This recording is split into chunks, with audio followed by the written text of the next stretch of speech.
نحمده ونستعينه ونستغفره ونؤمن به ونتوكل عليه ونعوذ بالله من شرور أنفسنا ومن سيئات أعمالنا من يهده الله فلا مضل له ومن يضلل فلا هادي له أشهد أن لا إله إلا الله وحده لا شريك له وأشهد أن سيدنا وسندنا ومولانا وحبيبنا محمدا عبده ورسوله لا نبي بعده اللهم صل وسلم على سيدنا محمد وعلى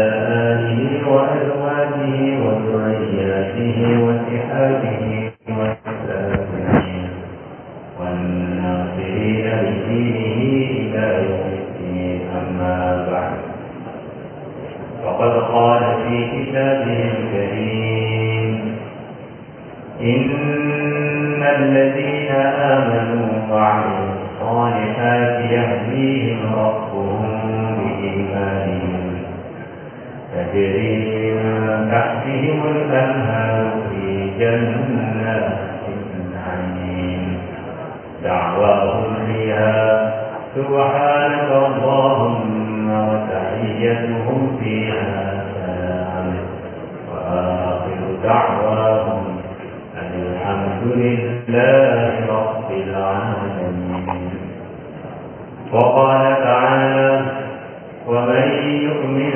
بالله يهد قلبه وقال النبي صلى الله عليه وسلم يعني لأن يهدي الله بك رجلا واحدا خير لك من حمر النعم أو كما جاء في الحديث وقال النبي صلى الله عليه وسلم الدال على الخير كفاعله أو كما جاء في الحديث. Teman-teman semua,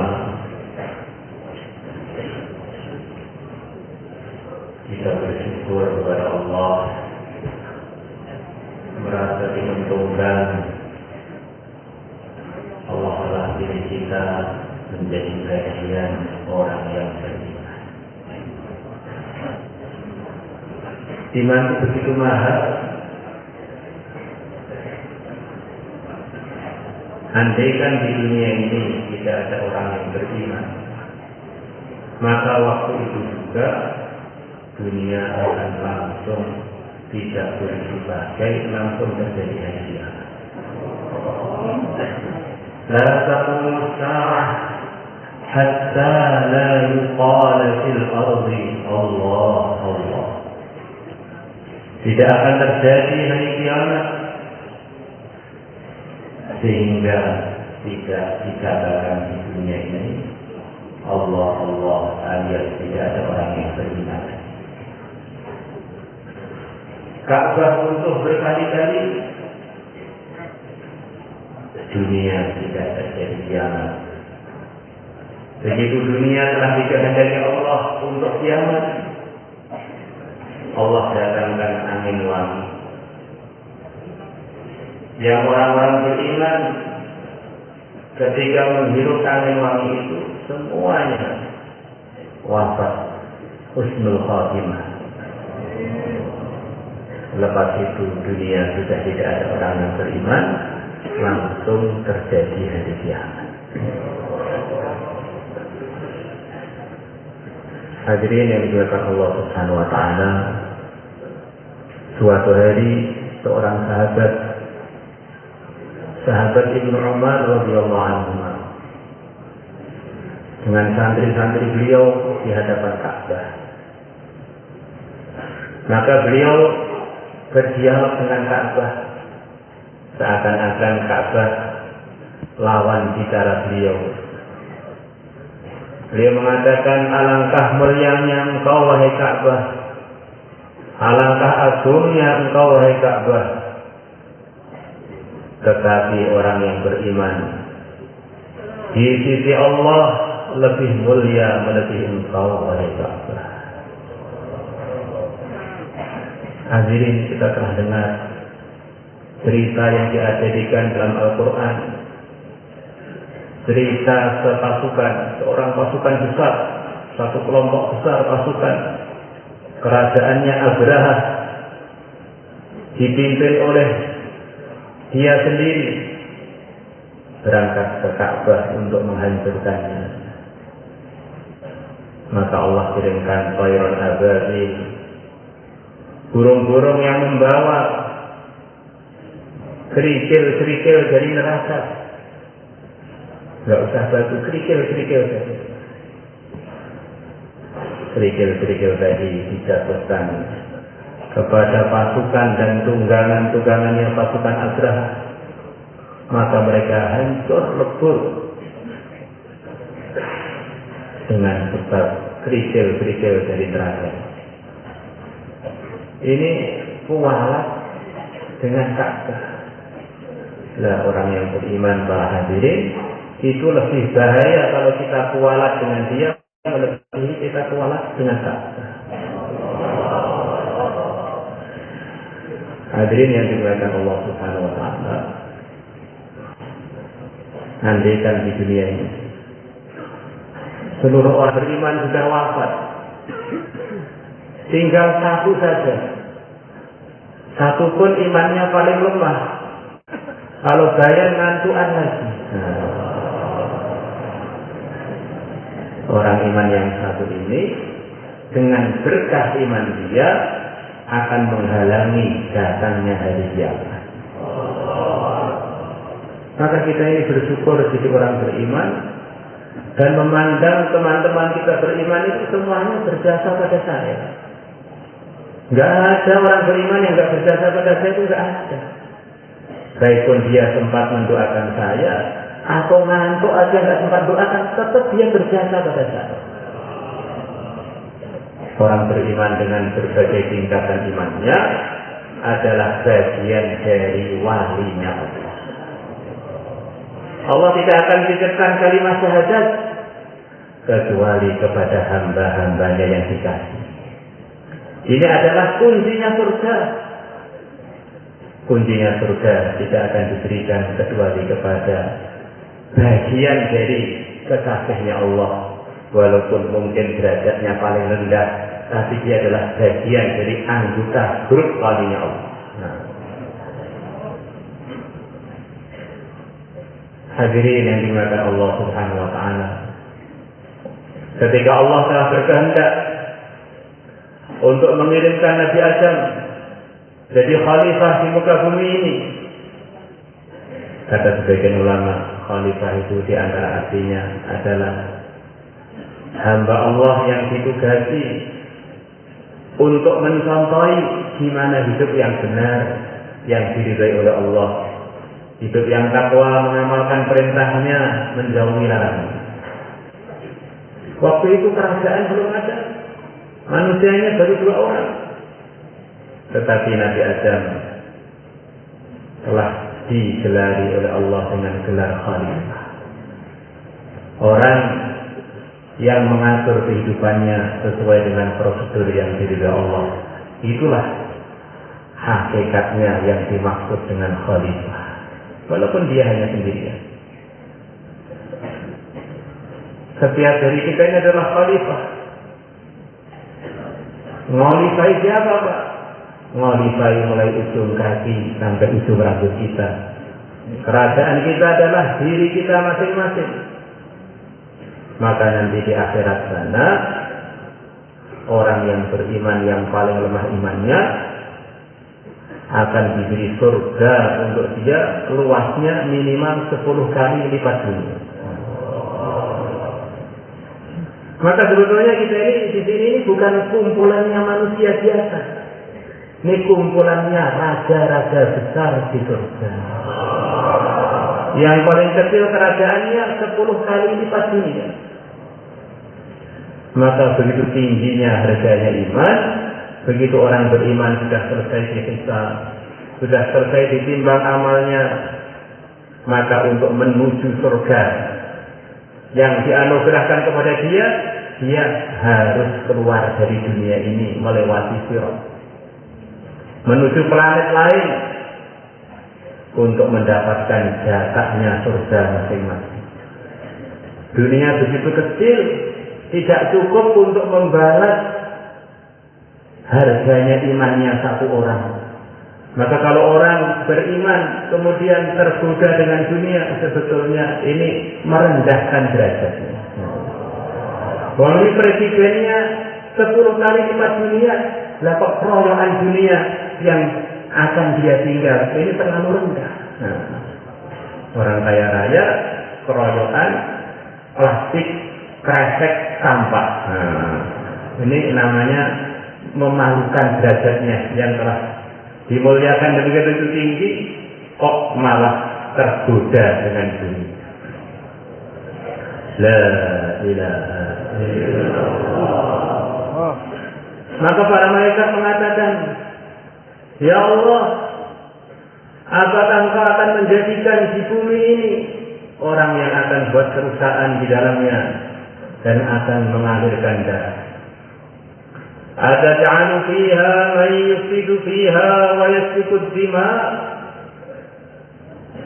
Para malaikat hamba-hamba Allah yang suci, yang Allah telah ciptakan mereka dari cahaya, mereka berfirasat khalifah yang akan dikirim ke dunia ini punya banyak kelemahan. Di antara kelemahannya suka berbuat kerusakan, dan di antara kelemahannya suka berbuat pertengkaran sampai mengalirkan darah. Hadirin, kita ini sekarang sudah kecil, bahkan sebagian sudah tua. Tapi sebetulnya kita ini dulu anak-anak kecil. Coba kita lihat anak-anak kecil, mungkin anak kita atau ponakan kita atau anaknya tetangga kita. Gimana anak kecil itu? Kadang-kadang kita lihat barang yang baik dirusaki, tembok yang bersih dicoret-coret, temannya nggak salah diludahi, diinjek. Itu sekarang anak-anak kecil itu lebih besar-besar dan sekarang hadir di majelis ini, Pak. Yang kecil ataupun yang besar. Orang itu kalau beriman, para hadirin, Allah akan letakkan di dirinya cahaya. Dengan sebab cahaya itu kalau dia berfirasat menjadi sering benar. Lah malaikat ini imannya sempurna. Allah ciptakan diri cahaya, terang benderang. Maka mereka berfirasat, ini manusia ini punya potensi berbuat kerusakan dan berbuat pertengkaran. Dalam ayat yang lain Allah Subhanahu wa taala berfirman bahwa manusia yang siap untuk menerima tanggung jawab sebagai khalifah ini punya kelemahan. Zaluman jahula, sering berbuat tidak tepat pada tempatnya, sering meletakkan sesuatu tidak tepat pada tempatnya, dan sering hidupnya ini ngawur tanpa ada landasan yang dia pikirkan kebenaran. Waktu ngaji ngantuk, waktu ngopi melek. Istrinya nggak dilihat, padahal lihat istri itu berpahala. Istrinya tetangga dipelotosi.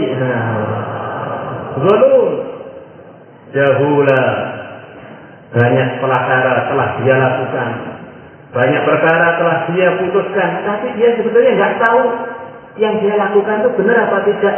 Pokoknya asal begitu saja, para hadirin. Masya Allah. Jahul. Yang penting enaknya, bukan yang penting baiknya. Enaknya dia, yang penting enaknya dia. Hadirin yang dimuliakan Allah Subhanahu wa taala. Manusia punya kelemahan lagi. Innan nafsa la'ammaratun bisu'. Manusia ini dalam dirinya ada keinginan yang mendorong dia pada macam-macam perbuatan yang tidak baik. Maka ulama-ulama soleh dulu kalau mau makan sesuatu yang zahirnya halal-halal saja, kok semangat makannya ini melebihi hari-hari biasanya langsung nggak berani makan. Ini kok nafsu saya semangat sekali. Ini jangan-jangan nggak benar karena Allah telah berfirman, innan nafsa la'ammaratun bisu. Maka diurus-urus biasanya memang nggak benar, ternyata makanan ini kurang bersih, makanan ini kurang halal. Maka kalau kita makan kurang selera dan makanannya halal, justru itu biasanya baik orangnya. La ilaha illallah.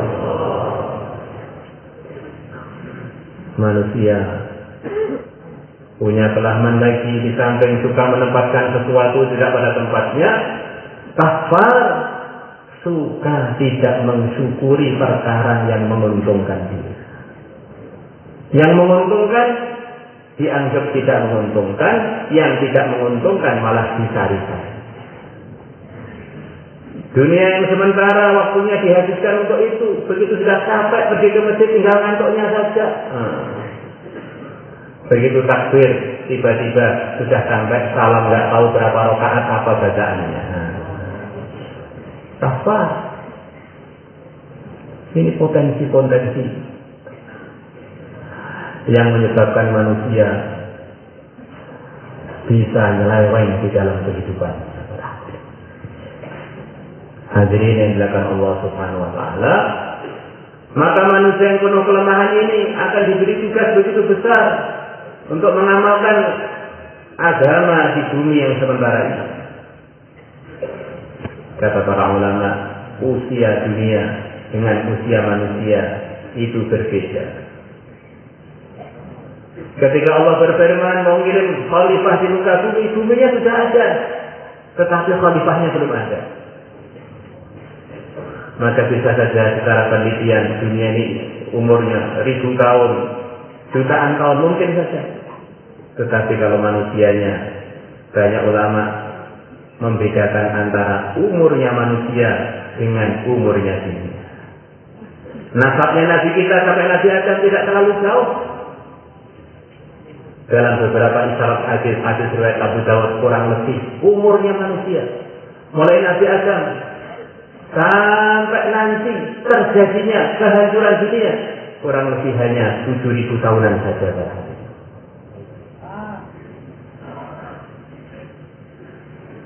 Hadirin yang dimuliakan Allah Subhanahu wa taala. Maka manusia yang penuh kelemahan ini harus punya panutan di dalam kehidupannya biar dia selamat dari macam-macam kelemahan-kelemahan, kekurangan-kekurangan yang selalu menyertai jasad dia. Maka Allah turunkan pertama kali manusia di dunia ini, Allah kirimkan seorang nabi yang dalam bahasa kita nabi itu adalah orang yang dibimbing langsung oleh wahyunya Allah untuk jadi contoh bagaimana hidup yang benar atas bimbingan Allah. Kakek kita semuanya Nabi Adam alaihi salatu wassalam. Manusia kok pengen benar, ikutlah para nabi, para rasul. Kalau nggak ikut para nabi, para rasul, mesti dia akan terjerumus pada salah satu kelemahannya yang sebagian telah disebutkan tadi. Hidup zalim, hidup ngawur, tidak bersyukur, ikut nafsu, ikut setan, berbuat kerusakan ataupun berbuat pertengkaran. Itulah yang akan menghantui kehidupan manusia kalau dia tidak ikut arahan agama yang telah dibawa oleh para nabi dan para ulama. Ringkasnya cerita para hadirin, pertama kali manusia yang nyeleweng dunia ini adalah Qabil, putranya Nabi Adam alaihi salatu wasalam, karena dia tidak ikut arahan ayahnya.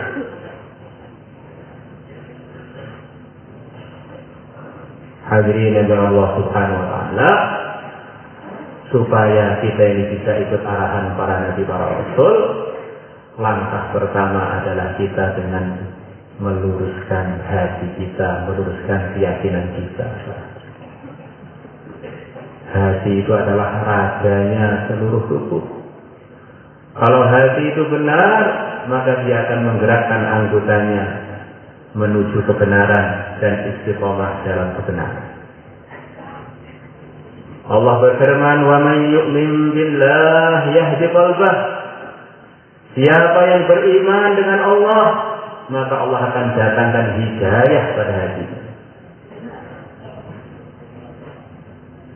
Allah bercerita ada hamba-hambanya yang iman, ada hamba-hambanya yang amal soleh, ada hamba-hambanya yang masuk surga. Allah berfirman itu semua sebabnya karena keyakinan yang ada pada diri mereka. Yahdihim rabbuhum biimanihim. Allah telah berikan hidayah kepada mereka dengan sebab keyakinan yang ada pada diri mereka. Tajri min tahtihimul anharu fi jannatin na'im. Akhirnya mereka wafat husnul khatimah, masuk surga yang mengalir sungai-sungai dari bawahnya, yang dipenuhi dengan kebun-kebun dan macam-macam kenikmatan.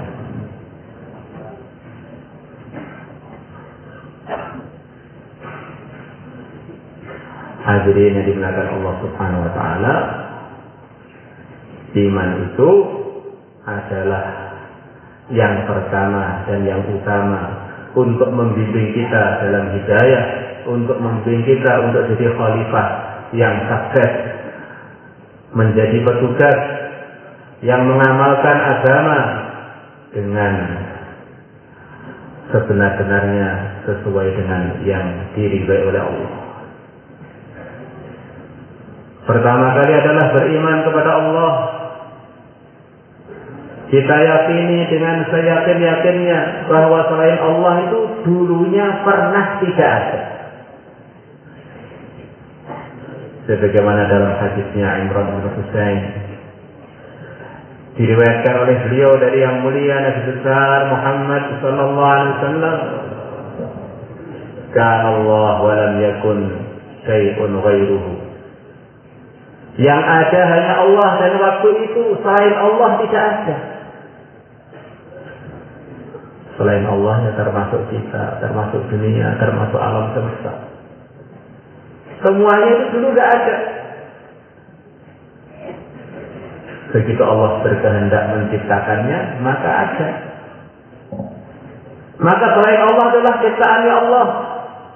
Selain Allah dimiliki oleh Allah. Selain Allah diatur dan ditentukan oleh Allah. La ilaha illallah. Yang datangkan manfaat dan mudarat hanya Allah. Yang datangkan rezeki hanya Allah. Sebagaimana kita ini dulu nggak ada, tidak bisa buat apapun, maka selepas ada tanpa Allah tidak bisa buat apapun. Selepas diberi oleh Allah, yang mampu juga hanya Allah. Kita ini hanya diberi, juga nggak mampu apa-apa tanpa Allah. Bukan kok selepas diberi kita mandiri mampu, tidak. Tetap saja nggak mampu. Yang mampu adalah yang memberi saja, yaitu Allah. Kalau selepas diberi mampu mandiri, ketika kita mandiri itu yang ada kita siapa? Kita nasikan usaha kita, nasikan diri kita, ini semuanya yang ngatur hanyalah Allah hakikatnya. La ilaha illallah. Orang itu belum sampai hakikatnya iman sebelum dia melihat seluruh makhluk seperti boneka-boneka yang ditali dengan benang-benang ghaib, ditali oleh qudrah dan iradahnya Allah. Dia bisa bergerak, bisa diam, bisa memutuskan. Ini yang mengkehendaki hakikatnya Allah. Maka kalau orang itu imannya benar, para hadirin, dia ini punya sikap-sikap yang begitu mulia dengan sebab mutiara iman yang ada dalam hati. Mudah memaafkan. Kalau yang memiliki Allah dan yang memiliki menyukai kalau saya memaafkan, kenapa saya yang tidak memiliki apa-apa sok-sokan nggak mau memaafkan? Memang saya ini punya apa? Kita berbuat baik juga tidak merasa berjasa apapun. Saya tidak mampu apa-apa, ada pun tidak. Ini semuanya andaikan ada yang layak dipuji. Yang dipuji adalah yang memilikinya, yaitu Allah. Ada makhluk-makhluk mencemooh dia. Asalkan Allah ridho, makhluk-makhluk itu hanyalah boneka-boneka. Saya tidak perlu terkesan dengan mereka. Waktu suka ingat Allah, waktu duka ingat Allah. Barang siapa waktu suka dapat macam-macam kenikmatan, dia ingat Allah dan menisbatkan kenikmatan itu kepada Allah, maka Allah akan awetkan dan akan kekalkan nikmat tersebut. Di antara ungkapan yang disarankan dalam agama kalau kita mendapatkan kenikmatan adalah kita mengatakan Masya Allah la quwwata illa billah. Ini perkara yang menyenangkan ini adalah dari kehendak Allah. Tidak ada kekuatan tanpa Allah, bukan karena usaha saya, ini murni dari Allah. Maka Allah suka hambanya ketika diberi nikmat, tidak menisbatkan, tidak merasa nikmat itu dari dirinya, tapi nikmat itu murni dari Allah, bukan dari usahanya, bukan dari temannya, tapi ini murni hakikatnya dari Allah. Masya Allah la quwwata illa billah. Maka orang-orang soleh di negeri IPB itu menyarankan kalau orang punya mobil baru, punya rumah baru, atau waktu walimahan dengan istri baru, supaya ditulis di tempat-tempat itu Masya Allah la quwwata illa billah. Harapannya nikmat ini dinisbatkan kepada Allah, akhirnya Allah ridha dan mengekalkan nikmat tersebut. Waktu suka ingat Allah, waktu duka tidak ingat kepada Allah. Kalau orang waktu susah pak ingat Allah, Allah akan datangkan pertolongannya kepada hambanya tersebut. Walaupun masalahnya segunung, kalau Allah sudah tolong akan selesai masalah. Tapi sebaliknya, walaupun masalah itu kecil, kalau orang menghadapinya tanpa ingat kepada Allah, maka dari yang kecil itu akan timbul masalah lagi, tidak ada solusinya, tidak ada ujungnya, tidak ada akhirnya. Abdul Hasan Asy'ari rahimahullah mengatakan, coba perhatikan kalian orang-orang beriman. Kalau kena masalah kemudian tidak selesai, nanti kan sebetulnya ketika kita pertama menghadapi masalah itu lupa kepada Allah.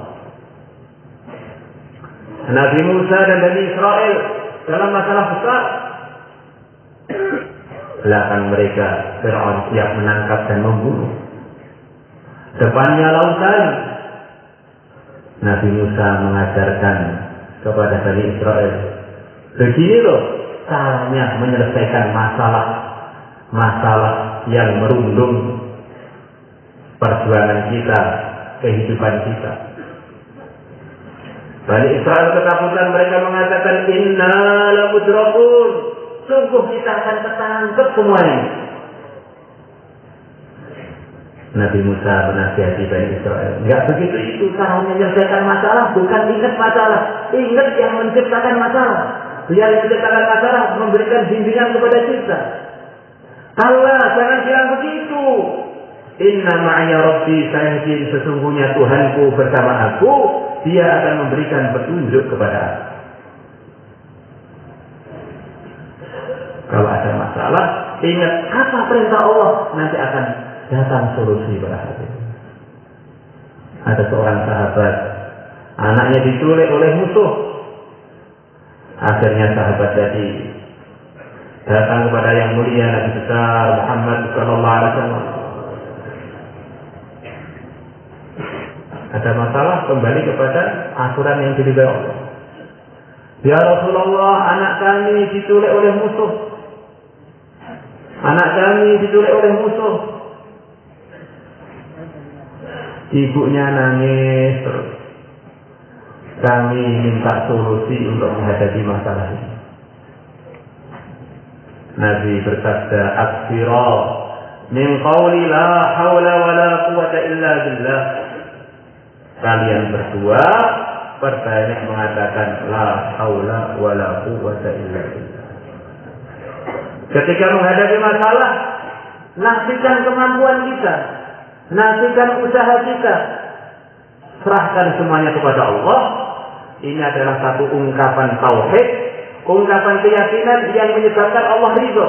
Ini hambaku telah menafikan dirinya, menafikan usahanya, maknanya hambaku itu minta saya tolong. La haula, saya nggak punya upaya lagi ya Allah. La quwwata, saya nggak punya kekuatan lagi ya Allah. Kecuali kalau engkau tolong. La haula wala quwwata illa billah. Tidak ada upaya, tidak ada kekuatan tanpa ditolong oleh Allah. Waktu dapat nikmat juga ini dari Allah. Waktu dapat kesusahan juga hanya minta pertolongan kepada Allah. Maka akhirnya keduanya ngulang-ulang kalimat tauhid jadi bahasa. Kalimat yang meluruskan keyakinan, kalimat iman. La haula wala quwwata illa billah. La haula wala quwwata illa billah. Tengah-tengah wiridan, tiba-tiba di depan rumah ada suara domba kedudukannya. Akhirnya pintu rumah dibuka, ternyata anaknya telah lepas dari kawanannya musuh. Pulang membawa kambing 4.000 para hadirin. Ini guyonannya sebagian ulama, wirid jadi duit. Kadang-kadang orang ini bilang pada temannya atau bilang pada kita, wiridan kok mangan opo? Maka kita perlu menjawab, semua orang bisa makan di dunia ini karena darah-darah masih ada yang wiridan la ilaha illallah. Kalau sudah nggak ada itu, semuanya nggak bisa makan, semuanya nggak bisa minum.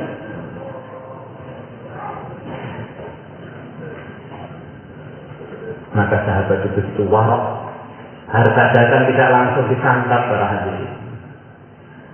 Tanya pada Nabi, ya Rasulullah, alhamdulillah anak saya lepas dari kawanan musuh, pulang membawa kambing 4.000 kambing, masya Allah.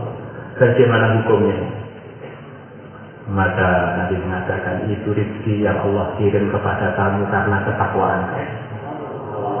Maka turunlah ayat, wa may yattaqillah yaj'al lahu makhraja wa yarzuqhu min haitsu la yahtasib. Siapa yang bertakwa kepada Allah, Allah akan beri jalan keluar untuk dia dan akan beri rezeki kepada dia dari tempat yang dia tidak menyangka. Maka sebagian ulama mengatakan ayat ini adalah ayat 1.000 dinar. Kalau orang membacanya, ini ceritanya turunnya ini adalah untuk menyelesaikan masalah. Maka masalah dia pun harapannya akan diselesaikan oleh Allah. Iman kepada Allah. Kita meyakini dengan 100% selain Allah itu sama sekali tidak bisa berbuat apa-apa, bahkan tidak ada. Kalau orang punya keyakinan bahwa 99,9% semuanya dari Allah kecuali yang tersisa sedikit itu dari makhluk yang namanya saya atau siapa, keyakinan belum begini ini belum diterima. Akhirnya di alam semesta ini ada sesuatu yang tidak dikontrol oleh Allah. Akhirnya di alam semesta ini ada sesuatu kekuatan yang tidak diciptakan dan diatur oleh Allah. Ini keyakinan ini belum sesuai dengan yang diridhai oleh Allah. Maka kita tuntaskan selain Allah itu nggak ada, diadakan. Sebagaimana sebelum ada nggak bisa buat apa-apa tanpa Allah, ada aja enggak. Selepas diadakan tanpa Allah pun tidak bisa berbuat apa. La ilaha illallah. Kadang-kadang ada orang protes, masih kok mengarahkan apa-apa Allah. Mbak ya diberi arahan yang lebih logika begitu Pak. Hadirin, semua arahan yang tidak mengarah apa-apa hanya bisa diselesaikan oleh Allah, itu sebetulnya arahan-arahan yang menipu para hadirin. Karena selain Allah itu tidak bisa buat apa-apa. Kalau kita mengarahkan seseorang kepada sesuatu yang tidak bisa buat apa-apa, bukankah itu kekejaman kepada dia para hadirin? Bukankah itu pengkhianatan kepada dia? Maka para nabi, para rasul semua arahannya sama, yaitu meluruskan iman dalam menghadapi segala masalah. Ada seorang ulama berdoa. Setiap berdoa datang suara malaikat dari langit, doa kamu nggak dikabulkan oleh Allah. Dia doa sampai 40 tahun bahkan. Maka murid-murid beliau atau kenalan-kenalan beliau pada bilang, wahai Syekh, setiap kamu doa sudah langsung ada jawaban dari malaikat, doa kamu nggak makbul kok terus doa terus.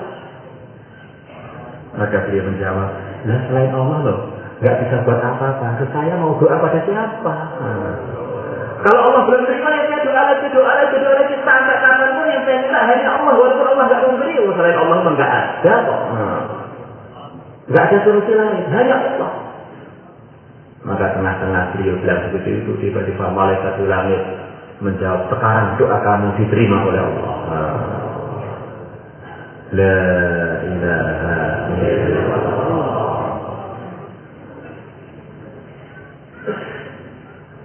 Tuntutan iman kepada Allah para hadirin, kita melihat segala makhluknya Allah dengan mengingati apa perintah Allah kepada makhluk-makhluk yang saya lihat itu, yang saya sedang berhadapan dengan dia, yang saya sedang melihat dia, yang saya sedang memikirkan dia.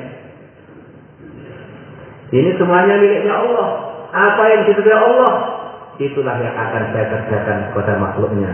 Apa yang menyebabkan Allah murka, maka itulah yang akan saya jauhi. Itulah di antara tuntutan iman kepada Allah.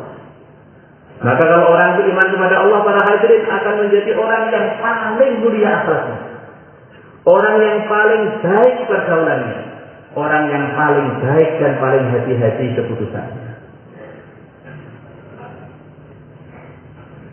Abdullah As-Sa'radi rahimahullah, dia mengatakan, setiap kamu mau nyuruh makhluknya Allah, walaupun itu istri kamu, atau siapa saja, pembantu kamu, atau bahkan budak kamu, pertama kali yakin itu adalah milik Allah. Maka kalau kamu mau buat apa pada dia, minta izin dulu kepada Allah. Kira-kira kalau minta izin, Allah ridho apa tidak kamu akan berbuat begitu itu pada makhluknya Allah yang bernama ini dan bernama itu. Umpamanya kita ini pulang melihat istri kita pada hari ini, maka pertama kali kita yakini itu adalah miliknya Allah. Saya akan menyuruh istri saya buatkan kopi. Ini miliknya Allah. Saya minta izin dulu kepada Allah. Ya Allah, istriku adalah milik kamu, hambamu, makhlukmu. Saya minta izin untuk menyuruh dia buat kopi. Selepas minta izin kepada Allah, maka kita baru bilang pada istri kita, istriku buatkan kopi untuk aku. Maka kalau kita ini pada setiap makhluk sikapnya begitu itu, kita akan benar tak kita para hadirin. Yahdihim rabbuhum biimani. Allah akan memberikan hidayah, Allah memberikan hidayah kepada mereka dengan sebab keyakinan yang ada pada diri mereka. Akhirnya, umpamanya kita dimarahi oleh makhluknya Allah, oleh tetangga kita, oleh kenalan kita. Masya Allah, ini makhluknya Allah. Yang gerakkan dia adalah Allah. Dia bisa mencemooh saya karena digerakkan oleh Allah. Saya minta izin kepada Allah, ya Allah saya ganti mencemooh, kira-kira bagaimana? Kalau Allah nggak ridho, kita nggak berani mencemooh dia Pak.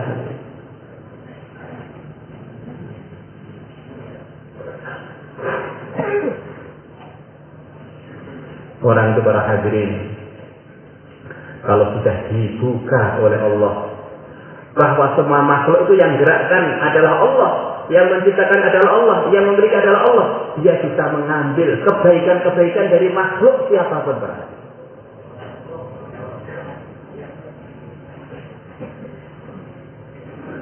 Kalau makhluknya Fir'aun bagaimana Pak? Ya, dia bisa mengambil hikmah dari Fir'aun. Fir'aun yang begitu kejam para hadirin, dia ini digerakkan oleh Allah untuk berpikir, meningkatkan pertaniannya grup dia, orang-orang Kipti. Akhirnya dia buat irigasi yang sampai sekarang masih mengalir para hadirin, untuk memakmurkan rakyatnya. Akhirnya rakyatnya menjadi kaya raya, panen dengan tanpa perlu banyak biaya karena aliran air dari sungai Nil mengalir ke ladang-ladang mereka. Maka menteri-menterinya Fir'aun pada usul. Fir'aun, ini sekarang rakyat sudah kaya raya. Bagaimana kalau kita tarik pajak dari mereka? Nah, maka Fir'aun bilang, saya ini sudah terlanjur ngaku Tuhan. Tuhan itu pantasnya memberi, gak boleh minta. Kalau saya minta ya malu-maluin, saya sudah terlanjur memujikan diri saya sebagai Tuhan. Pokoknya nggak ada. Mesir zaman saya free pajak. Fir'aun itu luar biasa. Akhirnya walaupun sesat ngaku Tuhan, rakyatnya cintanya pada dia luar biasa. La ilaha illallah. Hadirin yang dimuliakan Allah Subhanahu wa taala. Suatu hari ada orang soleh. Dia ini sedang pailit, bangkrut. Maka dia jalan untuk melegakan kegundahan hatinya, nggak lega-lega. Di tengah jalan dia ketemu dengan orang edan, orang hadirin.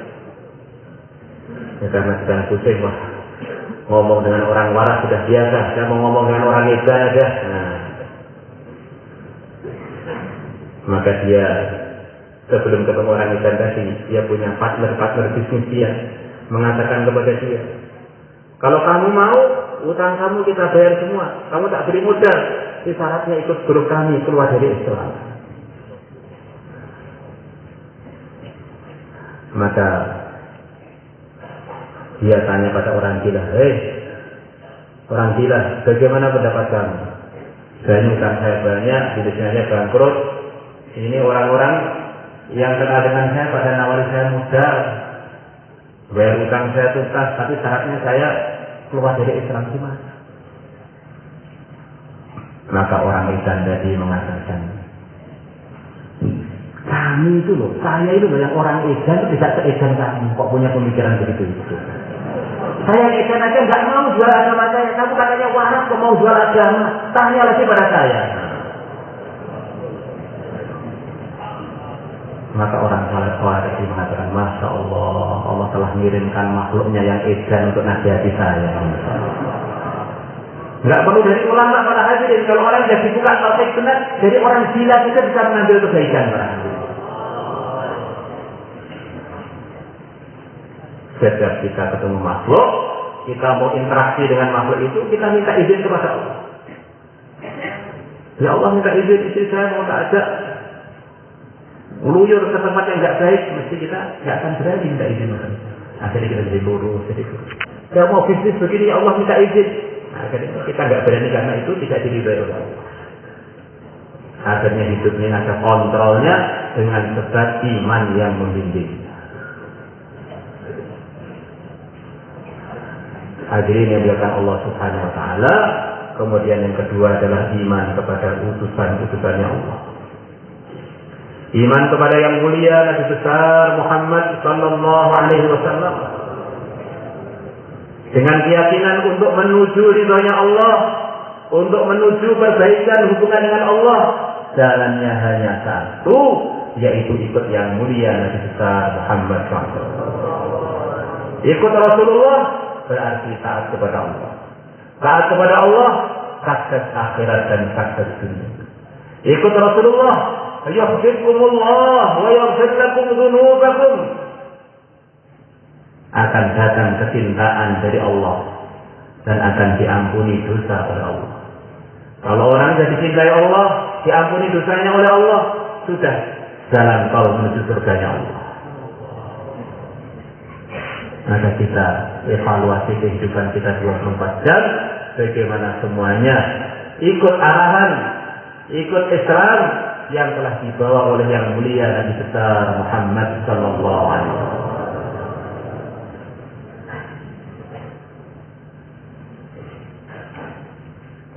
Hadirin yang dimuliakan Allah Subhanahu wa taala. Nabi kita besar Muhammad SAW bersabda kurang lebihnya, akan datang ujian kepada umatku, akhirnya mereka berkelompok-kelompok sampai menjadi 73 kelompok. Semuanya tidak selamat di dalam menyelamatkan dirinya dari api neraka kecuali satu golongan saja. Siapa mereka ya Rasulullah? Mereka adalah yang mengikuti aku melalui sahabat-sahabatku. Maka mengikuti arahan Nabi itu ada standarnya para hadirin. Standarnya adalah harus melalui sahabat-sahabat Nabi kita radhiyallahu ta'ala anhum ajma'in. Ikut Nabi tanpa melalui sahabat, nanti ujung-ujungnya akan keliru. Maka kita hari-hari muzakarah sifatnya para sahabat, biar ada sedikit gambaran. Kalau ingin ikut sahabat, membetulkan iman kepada Allah, kepada Rasulullah, membetulkan sholat, suka ngaji, suka wiridan, akhlak yang baik kepada orang Islam, semuanya dikerjakan dengan ikhlas. Kemudian kita perjuangkan perkara yang begitu pentingnya tadi yang telah disebutkan tadi.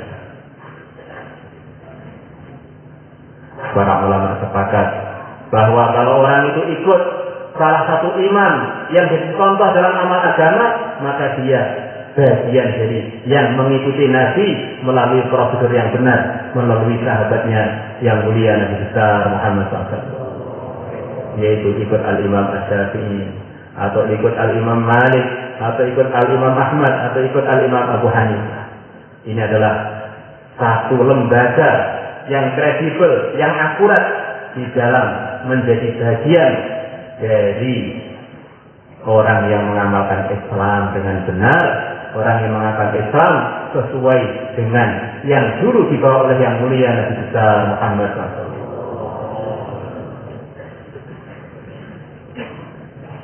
Hadirin, kalau orang itu sudah mengamalkan arahan agama, maka dia ini sudah sampai maksud para hadirin, yaitu ridhonya Allah. Maka kalau kita sudah dalam amal agama, andaikan Israel datang, maka nggak usah berhenti, teruskan aja. Kita ini sudah dalam ridhonya Allah. Andaikan kita makan sudah sesuai dengan arahan agama, makan yang halal dengan tangan kanan, umpamanya di antara arahannya, dengan badan bismillah.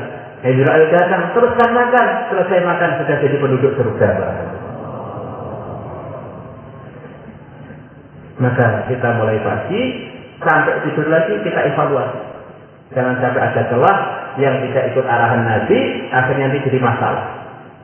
Hidup kita hanya sekali, nggak boleh jadi percobaan berhasil. Jangan sampai waktu celah itu masuk, kita mati di situ, itu akhirnya mati kita tidak husnul khatimah. Pagi di dalam sunnah, siang di dalam sunnah, malam dalam sunnah, waktu itu dalam sunnah, kapan aja wafat masuk surga husnul khatimah. Insyaallah kita semuanya yang berhadir.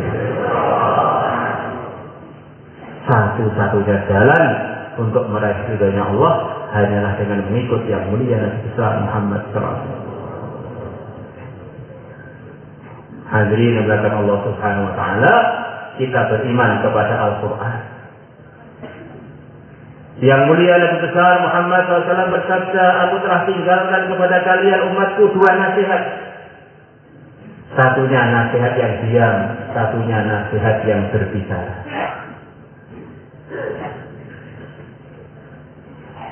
Nasihat yang diam adalah kematian. Kita ini sesibuk apapun, setinggi apapun pangkatnya, derajatnya, atau serendah apapun, kita semuanya ini adalah calon-calon jenazah yang pasti. Kalau kita melihat jenazah dipanggul, yakinilah kita juga akan menyusul. Wa idza ra'aita janazatan mahmulatan fa'lam annaka min ba'daha mahmulu. Kalau kamu lihat jenazah dipanggul, yakinilah bahwa selepas dia, kamu pun nyusul akan dipanggul juga menuju kubur kamu. Maka ini nasihat. Tetangga kita mati, ayah ibu kita juga sebagian sudah wafat, bahkan sebagian anak kita mungkin juga sudah wafat. Kita ini anaknya orang-orang wafat, kita harus jujur, sebentar lagi kita juga akan wafat. Nasihat. Di antara nasihat Nabi, uddu anfusakum minal mauta. Rasakan diri kalian itu adalah bagian dari orang yang telah wafat. Kita rasakan diri kita ini sekarang di kuburan. Melihat orang-orang sedang duduk, dibayar, dapat pahala, dapat rahmat, dapat para malaikat datang ikut serta di dalam majelis kebaikan. Alangkah untungnya orang yang hadir di majelis kebaikan. Andaikan saya ikut duduk waktu di dunia dulu, alangkah untungnya saya. Alhamdulillah sekarang saya masih di dunia, maka akan selalu saya istiqomahkan untuk duduk-duduk di majelis-majelis mudzakarah iman yakin, mudzakarah amal. Kalau semuanya terhadap rasakan diri kita sekarang di kuburan. Melihat orang puasa, berapa banyak pahalanya orang puasa. Andaikan saya dulu masih hidup di dunia, saya akan banyak puasa. Alhamdulillah ternyata saya masih di dunia. Sekarang juga saya akan memperbanyak puasa sunnah. Orang itu banyak lalai, banyak menunda amal karena perasaannya matinya masih kapan-kapan. Maka Nabi kita menyarankan kita, gak usah nunggu mati sudah dekat. Rasakan kamu sudah mati, sekarang kamu lihat dunia jadi alam mati barangkali. Dan yang kedua adalah nasihat yang berbicara, itulah Al-Quran. Allah telah kirimkan Al-Quran kepada Nabi kita untuk disampaikan kepada umat, untuk jadi nasihat, pedoman, untuk jadi arahan supaya umat diridhai Allah, mengamalkan perintah-perintahnya dan menjauhi larangan-larangan.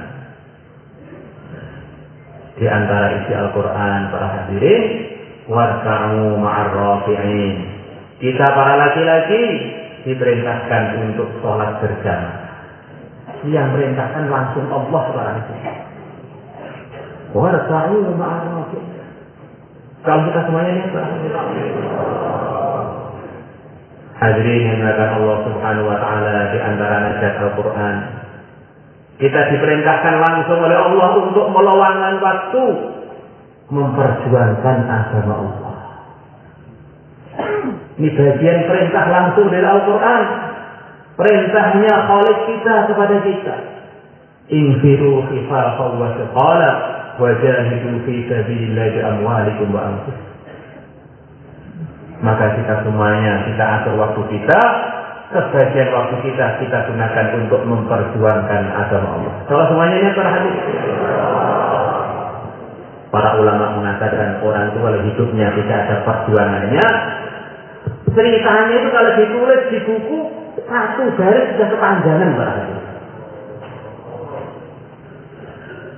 Si Pak Fulan lahir gede mati.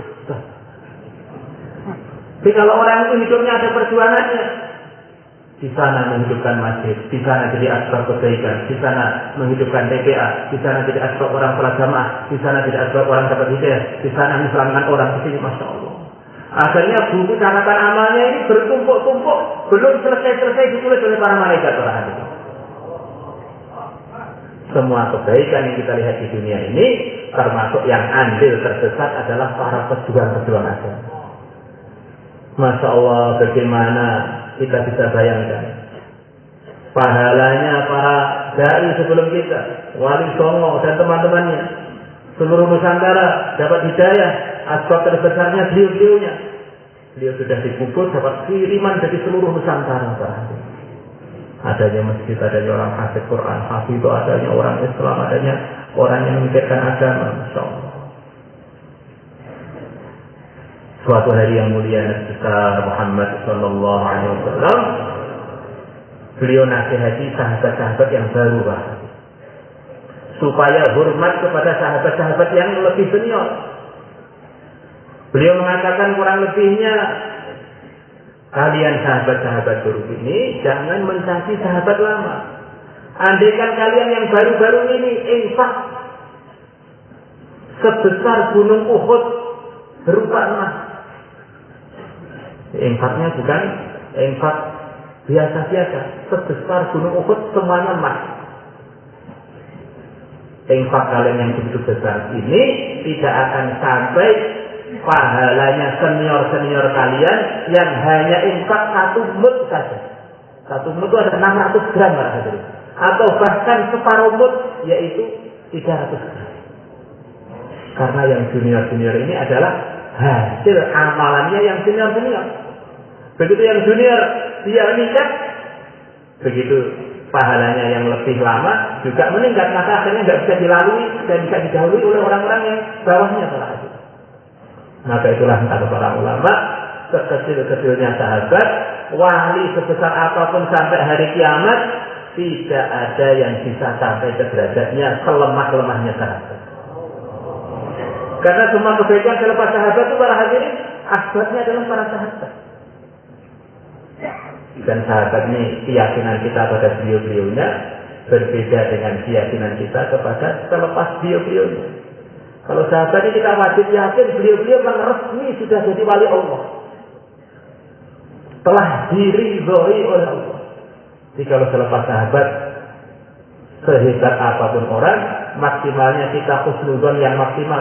Kalau orang sudah setakwa ini, orang yang seolah ini, kalau dia tidak diridhoi Allah, siapa lagi yang diridhoi oleh Allah? Jadi kalau sahabat bukan siapa lagi, memang sudah diputuskan Allah ridho kepada mereka. La ilaha illallah. Di antara nasihatnya Quran para hadirin, wala muttaqiri ahdan, langsung dari Allah, para laki-laki tidak boleh pacaran. Wala muttakhidati ahdan, para perempuan tidak boleh pacaran. Pacaran dibahas dalam Al-Quran langsung bahasanya. Di maknanya termasuk ujiannya manusia itu suka pacaran, nggak suka nikah bahasanya. Maka di antara tuntutannya Al-Quran adalah kita jadikan Al-Quran jadi jalan hidup kita, pedoman hidup kita para hadirin. Kata para ulama, semua orang Islam perlu menunaikan 3 haknya Al-Quran. Hak lafadznya dibaca dengan baik dan juga usaha mewujudkan lembaga-lembaga, gerakan-gerakan untuk menjaga lafadznya Quran. Madrasah tahfidz, madrasah tahfidul Quran. Ini adalah kewajiban umat kepada Al-Quran. Kemudian yang kedua adalah menunaikan haknya memahami artinya Al-Quran.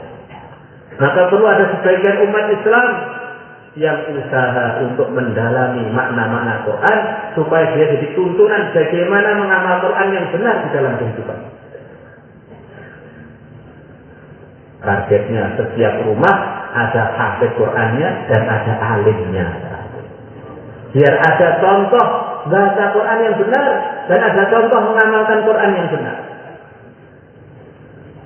Kemudian yang ketiga, bagaimana Al-Quran itu menjadi kehidupan kita, meyakini dan mendakwahkannya dan mempraktikannya dalam kehidupan. Sayyidah Aisyah radhiyallahu taala anha ditanya, gimana sih hidupnya Nabi itu bagaimana? Maka beliau mengatakan, Nabi itu adalah Quran yang berjalan. Kurang lebihnya begitu.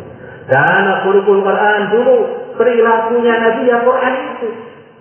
Mungkin terjemah mudahnya, beliau itu adalah Quran yang berjalan. Masya Allah. Hadirin yang dimuliakan Allah Subhanahu wa taala, iman kepada para malaikat. Kita yakini Allah itu menciptakan hamba-hambanya yang terbuat dari cahaya, yang tidak pernah berbuat maksiat, mereka lah malaikat. Yang di antara mereka ada yang bertugas untuk mencatat amalan-amalan kita. Maka kita rasakan kita ini di mana saja diawasi oleh malaikat. Tidak bisa lepas dari pengawasannya malaikat. Dan semua yang diawasi dicatat dan dilaporkan kepada Allah. Kita ini kalau ada kamera ngawasi kita jadi hati-hati, kita sopan. Begitu kameranya nggak ada, kita jadi jelalatan. Masya Allah. Jadi sebetulnya kita ini di kamera terus oleh langit para Allah. Maka tuntutan iman dengan para malaikat, ada orang nggak ada orang tetap jadi orang benar para hadirin. Ada orang atau nggak ada orang tetap lurus karena kita ini terus dalam pengawasan dan pengawalan para hadirin. Masya Allah. Kiraman katibin ya'lamuna ma taf'alun. Ada malaikat-malaikat yang mulia yang ditugasi oleh Allah untuk mencatat amalan-amalannya manusia.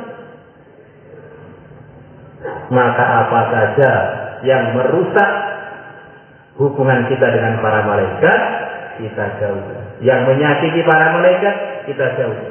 Yang kira-kira menyebabkan malaikat mencatat keburukan-keburukan kita jauhi. Kalau semuanya niat terakhir. Iman dengan adanya hari akhir, hari kiamat. Bahwa semua yang kita kerjakan ini para hadirin, semua yang kita kerjakan ini semuanya ada tanggung jawabnya dan semuanya ada urusannya nanti di akhir. Omongan kita, keputusan kita, perilaku kita ini semuanya ada tanggung jawabnya. Maka amal apapun kita berpikir ini untuk akhirat saya merugikan atau untuk akhirat saya menguntungkan. Yang merugikan saya jauhi, yang menguntungkan akan saya laksanakan. Yang berpahala itulah yang saya kerjakan, yang merugikan itulah yang saya jauhi. Itulah diantara tuntutan iman kepada hari akhir, iman kepada negeri akhir. Hadirin yang dilakukan Allah Subhanahu wa taala, yang terakhir adalah iman dengan takdir. Bahwa segalanya telah ditentukan oleh Allah dan ketentuan Allah itulah yang terbaik para hadirin. Walaupun otak kita kadang-kadang tidak sampai ke situ. Kata para ulama rukun iman yang keenam, yaitu yakin pada takdir, ini adalah untuk mengobati stres. Karena orang itu usaha begitu, nanti suatu saat dalam kehidupannya mesti ada yang nggak berhasil para hadirin. Maka kalau dia iman kepada takdir, akhirnya dia bisa plong, tidak jadi stres, husnuzon, bahkan yakin apa yang diputuskan Allah itulah yang terbaik. Hadirin yang dimuliakan Allah Subhanahu wa taala, kita punya orang tua yang menurut kita soleh, banyak jasanya kepada kita.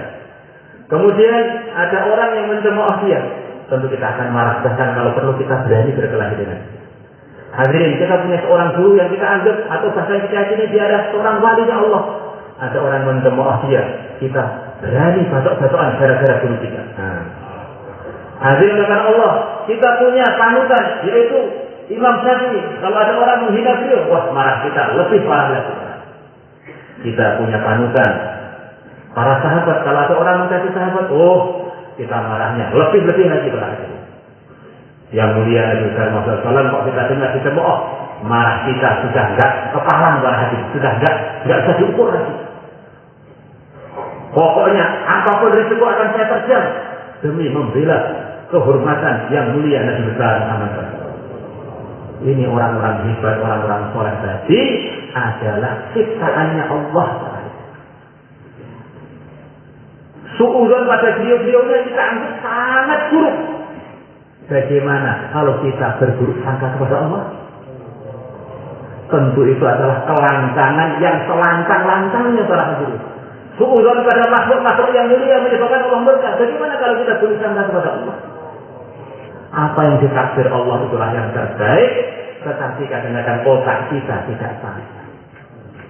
Suatu hari telah datang seorang sahabiah kepada yang mulia Nabi besar Muhammad SAW.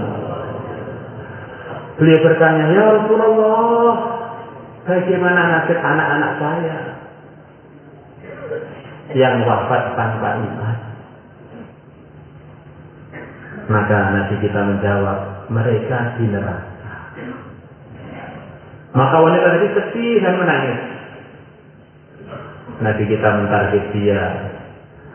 Andaikan kamu tahu siapa sebenarnya anak kamu yang belum beriman dan telah wafat tadi, tentu kamu akan sangat ridho dengan apa yang diputuskan oleh Allah. Memang anak kamu itu yang sosoknya di neraka itu. Maka Mullah Al-Qari memberikan ulasan seorang ulama besar yang sering disebutkan dalam Fadilah Amal Syekh Zakaria, seorang ulama besar di zamannya. Dia mengatakan bahwa dirinya manusia ini, nurnya manusia, keluar dua hal minimal dalam dirinya manusia ini, keluar banyak hal, di antaranya dua. Yang keluar di tempat yang sama. Satunya namanya benih anak kita. Begitu jadi anak kita sayang, kita cium, kita banggakan. Ini anak saya, ini penerus saya, ini jagoan saya. Kemudian yang kedua adalah kencing para hadirin. Semua jadi tempat ini. Maka semua manusia yang waras, bahkan orang yang kurang waras pun sepakat bahwa namanya air kotor yaitu kencing itu adalah dibuang di WC, bukan dirawat kemudian dimasukkan toples, dimasukkan ke kamar kita.